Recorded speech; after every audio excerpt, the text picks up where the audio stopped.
হাল্কের মা খুব অসুস্থ, তার চোখে যন্ত্রণা আর হাল্কের চোখে ভয়। শেষ ভরসা নিয়ে হাল্ক দৌড়ে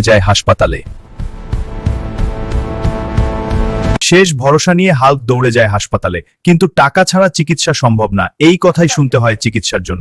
যে হাল্ক পাহাড় তুলতে পারে, সে আজ নিজের মাকে বাঁচাতে পারছে না। শক্তি সবকিছু না, মানবিকতাই আসল শক্তি। মানবিকতাই পৃথিবীর সবচেয়ে বড় হিরো। শেষ আশা নিয়ে আমি তাকে হাসপাতালে এনেছিলাম। আমি আমার মাকে বাঁচাতে পারলাম না। সেই দিন আমি সিদ্ধান্ত নিয়েছিলাম, আমি ডাক্তার হব। আমি হাল্ক, আর এটা আমার প্রতিজ্ঞা।